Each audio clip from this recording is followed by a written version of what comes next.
17 kids discovered in a sealed barn, ages 4 to 19, who moved as one mind and died when pulled apart. One survived to reveal the truth: they weren't born, they were continued. And what continued them has been waiting in those Appalachian hills for over 200 years. In a forgotten barn that hadn't seen daylight in 4 decades, hunters made a discovery that would shatter everything we understand about family, blood, and what it means to be human. They found the children in a barn locked away for 40 years. 17 of them, ranging from 4 to 19 years old. They made no sound, shed no tears. And when workers attempted to pull them apart, they produced a noise no human throat should create. The sheriff who answered that call resigned 3 days later and refused to discuss it ever again. The state locked away all files in 1973, but one child made it to adulthood. In 2016, she broke her silence.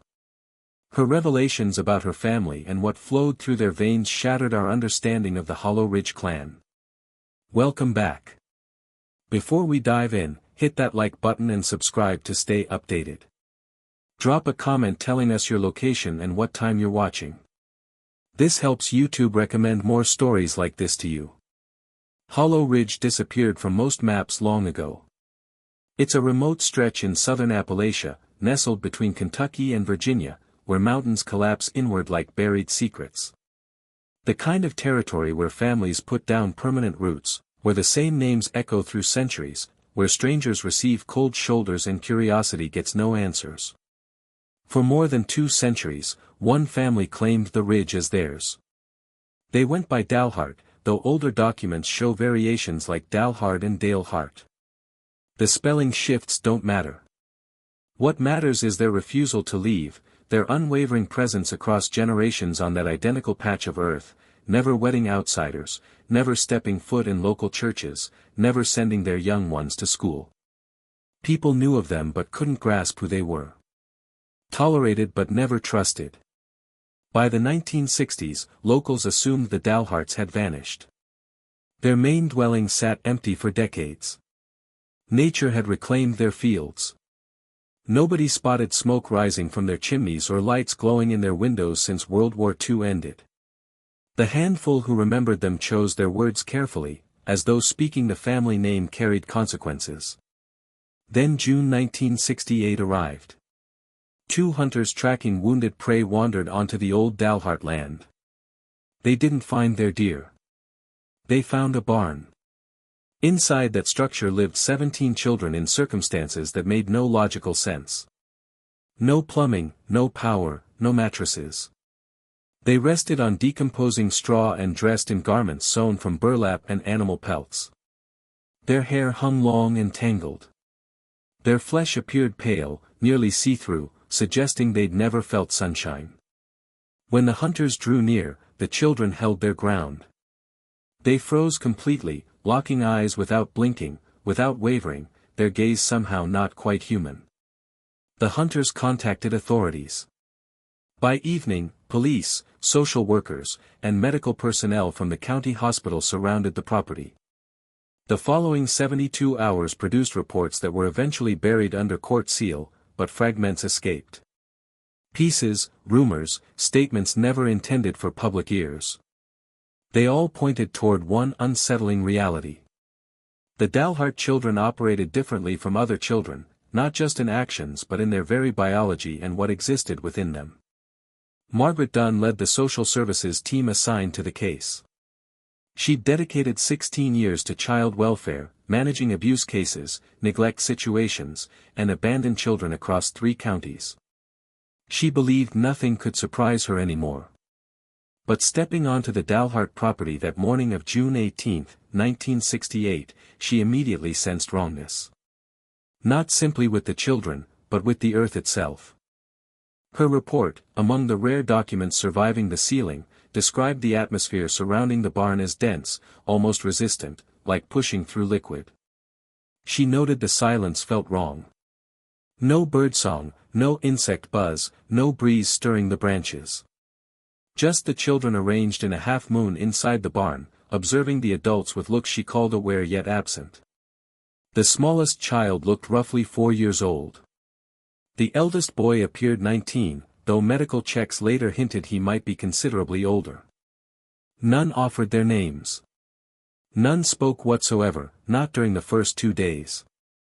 When medical staff attempted examinations, the children resisted, not through violence but through synchronized stillness that made progress impossible. They'd go slack, their frames becoming so weighted that moving a single child required 3 grown adults. Their flesh felt icy despite the June warmth. And their eyes. Every person who encountered them remarked on those eyes. Dark, nearly black, with centers that seemed unresponsive to light changes. Margaret Dunn tried interviewing the children separately. That's when things intensified. The instant the youngest girl was guided away from the others, they started humming. Not a tune, but one continuous note that vibrated the barn walls. It amplified, deepened, transforming from sound into physical force. The sheriff present described feeling like his head was being crushed from within. The separated girl dropped, not fainting but collapsing, as though her skeleton had liquefied. Returning her to the group brought immediate recovery. She rose and rejoined the circle. The humming ceased. Nobody attempted another separation. During the next 2 days, authorities struggled to determine their next move. The children couldn't remain on the property, yet no state facility could handle 17 children who refused separation and displayed behaviors nobody could explain. They established temporary shelter in an abandoned church basement 30 miles away. The children traveled together in one bus. They sat in total silence throughout the journey, hands resting in their laps, gazing forward. Upon arrival, they moved as a single unit, entering the basement and recreating the same half-moon pattern from the barn. That night, the church caretaker heard them singing. Not English, not any tongue he recognized. He described it as something predating language itself. By sunrise, 3 staff members had resigned. They offered no explanations. They simply departed. Dr. William Ashford was the psychiatrist summoned to assess the children. He approached his work clinically, trained at Johns Hopkins, recognized for treating trauma survivors and children from severe isolation circumstances. He'd evaluated feral children, cult abuse victims, and patients with selective mutism. He faced the Dalhart children with the same measured distance he'd maintained in every previous case. That distance survived exactly 3 days. On day 4, he filed a report with the state containing one handwritten sentence at the bottom. These children are not experiencing psychological trauma. They are something altogether different. He refused elaboration. 2 weeks later, he shuttered his private practice and relocated to Oregon. He never treated children again. Ashford's observations during those 3 days were documented in session notes later classified. But sections of his findings leaked in 1994 through a courthouse clerk digitizing ancient records. According to Ashford's documentation, the children displayed capabilities that contradicted normal child development. They achieved flawless coordination without verbal exchange, moving, rotating, even breathing in perfect unison. When one child viewed an image during a private session, the others would later sketch that identical image without seeing it. They possessed no sense of individual existence. Asked their names, they'd answer with the same statement, always together. We are Dalhart.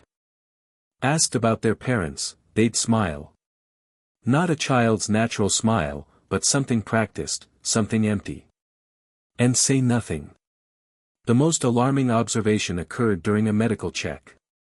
A nurse named Patricia Hollis was collecting blood from one of the older boys when she spotted something peculiar. The blood appeared darker than typical, almost brown, and it solidified within seconds of leaving his vein. More concerning was the boy's reaction. He didn't flinch, didn't weep, didn't seem to register the needle. But the moment his blood contacted the glass container, every other child in the building rotated to face his direction. They rose simultaneously from wherever they'd been positioned and began advancing toward him. Slowly, silently, as though pulled by invisible force. Staff secured the doors before the children could gather. But for the following 6 hours, they remained pressed against those barriers, palms flat against the wood, waiting. The boy whose blood was drawn sat isolated in the examination room, completely motionless, staring upward. When they finally reopened the doors, the children returned to their circle as though nothing had occurred. The blood sample went to a Richmond lab. It vanished during transport. No replacement sample was ever collected. By late July, the state reached a decision. The children would be distributed across different facilities throughout Virginia and Kentucky. This was the only method, they reasoned, to sever whatever connection bound them together, to offer them chances at ordinary lives. Margaret Dunn objected to the decision. Several medical staff members agreed. But the state proceeded regardless. On August 2, 1968, the children were placed in separate vehicles and transported to different locations. That night, every facility reported identical occurrences. The children ceased eating, ceased moving. They occupied their assigned spaces, staring at walls, producing that same low, resonant hum. 3 days later, 2 children were discovered dead in their beds. No cause could be established. Their bodies revealed no trauma signs, no sickness, no distress. They had simply stopped living. By week's end, 4 more had died. The state reversed course. The surviving children were reunited. The dying stopped. The state of Virginia couldn't manage children who perished when separated and flourished when together. No precedent existed, no guidelines, no legal structure for circumstances that shouldn't be possible. So they did what institutions always do when confronting the unexplainable. They concealed it. September 1968 saw the remaining 11 Dalhart children transferred to a private facility in the Blue Ridge Mountains. The location was named Riverside Manor, despite no nearby river and questionable manor status. It was a repurposed sanatorium constructed in the 1920s for tuberculosis patients, abandoned in the 50s, and quietly reopened under state contract for cases requiring disappearance. The children occupied a single section. No other residents, no visitors, rotating nurses and caretakers compensated generously and instructed not to discuss their work. Official documentation listed the facility as a group residence for mentally disabled minors. The unofficial truth placed Riverside Manor as a containment cell for a problem the state couldn't resolve and didn't want revealed. For the following 7 years, the Dalhart children existed in that facility. They aged, but not normally. Medical documentation shows their development was erratic. Some years brought several inches of growth. Other years brought none. Their physical progression didn't align with their apparent ages. The boy who'd appeared 19 when discovered still appeared 19 in 1975. The youngest girl, who should have reached 11 by then, still looked no older than 7. Blood analysis proved inconclusive. Genetic examination, crude as it was in the early 70s, revealed anomalies the laboratory couldn't classify. Their genetic code contained sequences matching no recognized human indicators.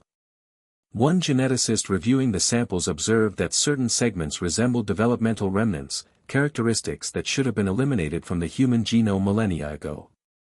He was requested not to publish his discoveries. He agreed. Riverside Manor staff reported strange events. Electrical systems would fail in the children's section, but nowhere else. Temperature plunges. Sudden, inexplicable, contained entirely within the rooms where the children rested. Items would relocate, not dramatically. A glass shifted 3 inches left. A chair turned toward the wall. A door previously open now shut, though nobody had approached it. The children never spoke, yet they communicated. Staff members described sensing observation even when the children's eyes were shut. One caretaker woke at midnight to discover all 11 children surrounding her bed, silent, watching. She resigned the following morning. Another reported hearing voices in the corridor. Discussions in a tongue resembling English reversed. When she investigated, she found the children sleeping in their beds, but the voices persisted until daybreak. In 1973, the state moved to permanently seal all documentation related to the Dalhart case. The stated justification involved protecting minor privacy in state custody. The actual reason, according to a memo surfacing decades later, centered on concerns regarding public alarm and potential legal consequences should the nature of the subjects become broadly known. The memo didn't clarify what nature meant. It didn't need to. By that stage, everyone involved grasped that the Dalhart children weren't simply traumatized or developmentally challenged. They were something else. Something that had existed in those mountains for generations, concealing itself in plain view, masquerading as human. And now the state bore responsibility for it. In 1975, something shifted. The children began speaking. Not to staff, not to physicians, but to one another. Exchanges in whispers, always in that same backward-sounding language no linguist could decode. Staff attempted recording it, but the audio consistently emerged distorted, as though the sound itself rejected capture. What they noticed was the children had started dividing. Just slightly. For 7 years, they'd functioned as one entity, slept in one room, ate simultaneously, breathed rhythmically. But now, small differences were surfacing. One boy began dedicating hours to window gazing. One girl started drawing obsessively, frantically, covering page after page with symbols resembling letters but belonging to no recognized alphabet. Another child rejected meat entirely, consuming only vegetables cultivated in soil, refusing anything packaged or canned. It appeared they were becoming individuals. Or perhaps whatever had unified them was finally releasing its hold. Staff couldn't determine if this represented progress or something darker. Dr. Ashford's documentation had warned that separation caused death. But this wasn't forced separation. This was choice. And that raised a question nobody wanted to pose. If the children were choosing to individuate, what did that reveal about what they'd been previously? March 1976 brought a moment when one of the older girls, estimated around 23 though appearing 16, asked a nurse for her name. Not the nurse's name. Her own name. It marked the first instance any child had shown interest in individual identity. The nurse, surprised, searched the intake records. No names existed. The children had been catalogued by number. Subject 1 through Subject 11. The girl studied the nurse for an extended moment, then walked away. That night, she spoke her first English words. She said, "We are forgetting." The nurse inquired what she meant. The girl met her gaze with those black unblinking eyes and said, "We are forgetting how to be Dalhart. If you're still here, you're braver than most. Comment below and tell us what you would have done if this bloodline was yours." By 1978, the children had deteriorated. Not physically, but mentally. They displayed confusion, memory erosion, and what staff labeled identity collapse. They'd forget their own reflections. One boy spent an entire day convinced he was one of the girls. Another insisted she died years earlier and the person inhabiting her place was someone else. They stopped recognizing one another. The coordination that had once defined them vanished, replaced by disorder. 2 children became aggressive, not toward staff but toward each other, as though attempting to destroy something they could no longer control. They were sedated and isolated into separate spaces. Both died within 48 hours. Official cause of death stated heart failure, but their hearts had been perfectly healthy the day before. Their bodies appeared to have simply surrendered the moment they could no longer be what they'd always been. By 1980, only 4 of the original 11 children remained alive. The state decided to shut down Riverside Manor. The facility drained too many resources, generated too many questions, and produced 0 results. The surviving children transferred to a standard group residence in southwestern Virginia. They received names: Sarah, Thomas, Rebecca, and Michael. Selected from a list of common names bearing no connection to their past. They enrolled in a program designed to integrate developmentally delayed adults into society. It failed. Within 6 months, Thomas walked into the forest behind the group residence and never returned. Search parties found nothing. Rebecca ceased speaking entirely and spent her days rocking, humming that same low tone that had haunted Riverside staff. She died in her sleep in 1983. Michael survived until 1991. He inhabited a supervised apartment, worked part-time at a grocery store, and by all measures seemed almost normal until the night he walked into highway traffic outside Roanoke. He didn't run, didn't stumble.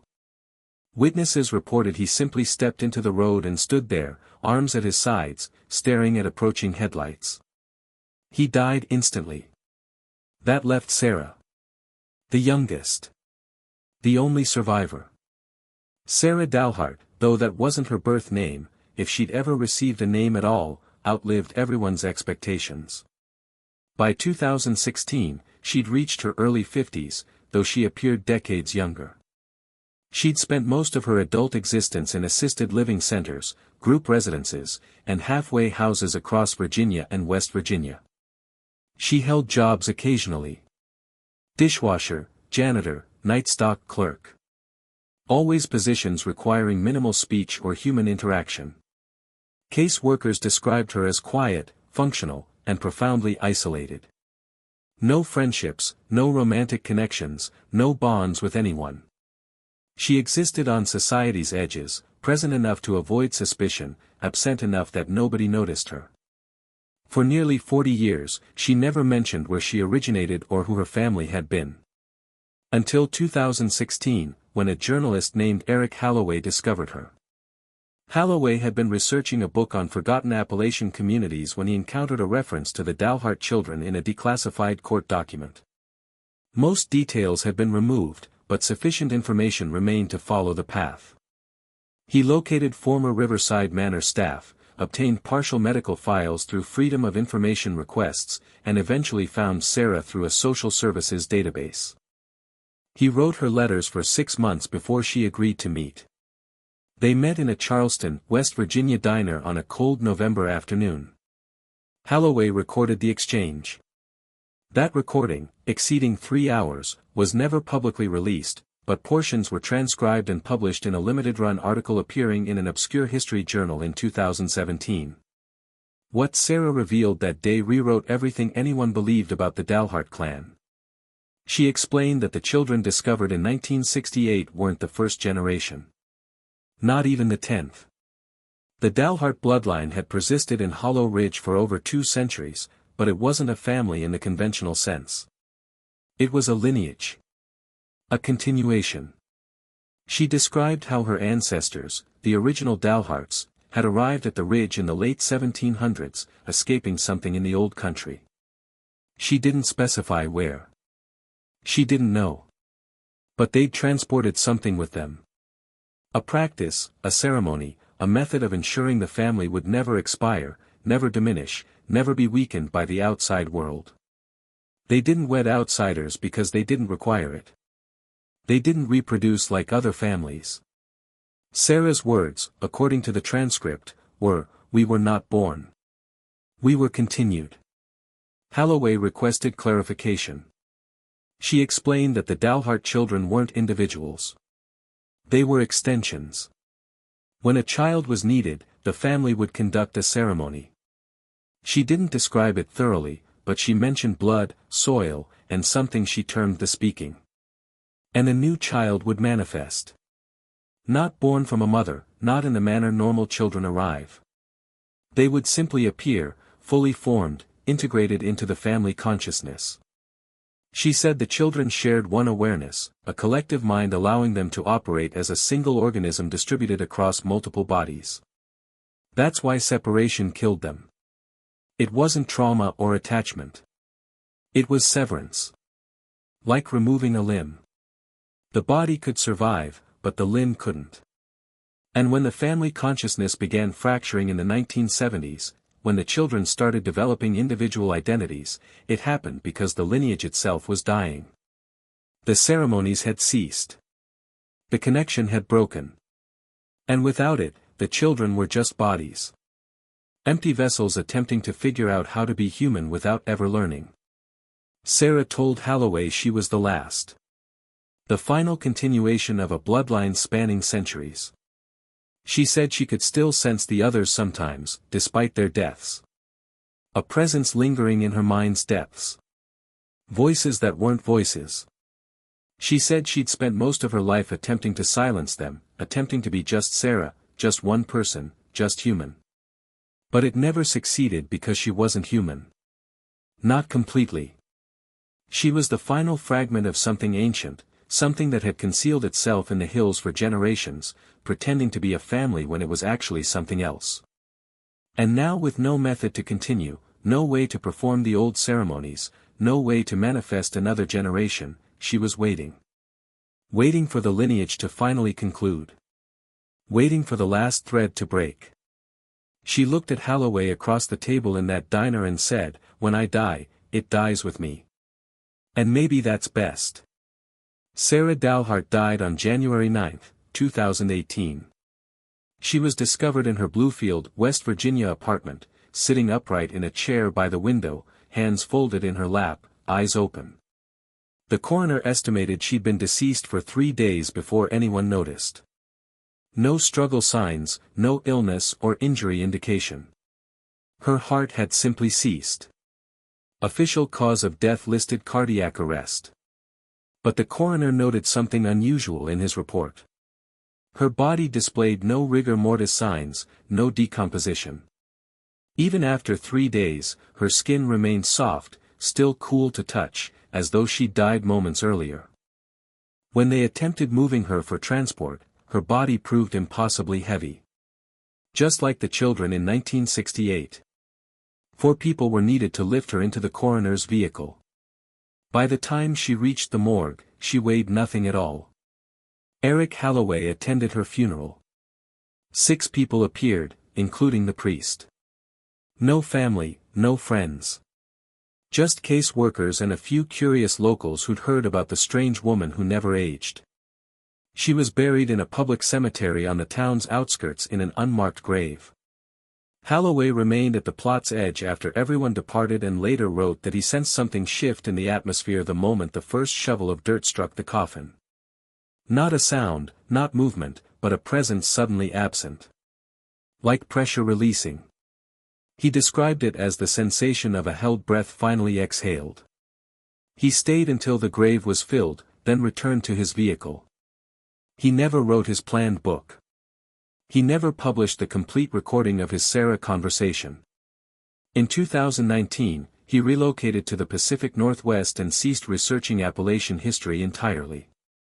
When questioned why, he'd only respond, "Some stories aren't meant to be told. Some things are better left buried." But the story didn't conclude with Sarah's death. In 2020, a surveyor working in the area formerly known as Hollow Ridge reported discovering the old Dalhart property remains. The barn where the children had been found was gone, collapsed decades prior, but the main house still stood. Barely. He entered from curiosity. Inside he discovered walls covered in the same symbols one Dalhart child had drawn obsessively at Riverside Manor. Hundreds of them carved into the wood, stretching floor to ceiling in every room. He photographed them and sent the images to a linguist at Virginia Commonwealth University. The linguist couldn't identify the language, but she noted the symbols followed consistent grammatical structure, suggesting they were communicative, not decorative. She also observed many symbols appeared to be instructions. Directions for something. A process. A ritual. The surveyor returned to the property 2 weeks later for additional photographs. The house had vanished. Not collapsed, not burned. Simply gone. The foundation remained, but the structure itself had disappeared. No debris, no demolition signs. Just an empty clearing where a house had existed for over 2 centuries. Other reports have emerged since then. Hikers in the area have described hearing humming in the woods at night. That same low resonant tone that haunted Riverside Manor staff. Hunters have discovered circles of dead vegetation, perfectly round, in locations where nothing should be capable of killing the undergrowth so completely. In 2022, a family camping near the old Dalhart property reported seeing children in the trees at dawn. 17 of them, standing perfectly motionless, watching the campsite. The family packed immediately and departed. When they reported it to local authorities, they were informed no children were in the area. No missing persons, no camps or youth groups. The family never returned. And in 2023, a Kentucky woman came forward claiming distant relation to the Dalhart family. She said her grandmother was born on Hollow Ridge in 1938 and escaped as a teenager, abandoning the family and never mentioning them again. The woman said her grandmother died in 2021. But before passing, she revealed something. She said the Dalharts weren't a family. They were a continuation of something older than families. Something that didn't reproduce or expand, but endured. And she said as long as the bloodline existed, it could never truly die. It would simply wait. Wait for proper conditions. Wait for suitable soil. Wait for someone to remember the old ways. Sarah Dalhart was supposed to be the last. The final thread in a lineage stretching back centuries. But lineages aren't bloodlines. They're not bound by genetics or birth. They are patterns. Instructions written into the world, waiting to be followed. And patterns don't die. They repeat. They resurface. They find new vessels. The state sealed the files. The witnesses remained silent. The journalists moved forward. But the land remembers. Hollow Ridge remembers. And somewhere in soil that has absorbed the blood of generations, something is still waiting. Not dead, not vanished. Just patient. Because that is what the Dalhart bloodline always was. Not human, not entirely, but something that learned to wear humanity like a disguise. Generation after generation until the disguise became indistinguishable from the face beneath. And when you bury something like that, you don't kill it. You only plant it deeper. The question isn't whether it will return. The question is whether we'll recognize it when it does. Or whether, like the Riverside Manor staff, like the authorities in 1968, like Eric Holloway standing at Sarah's grave, we will simply choose to look away, to forget, to pretend some stories are better left buried. Until the day we realize the story was never buried at all. It was simply waiting for us to stop watching so it could begin again.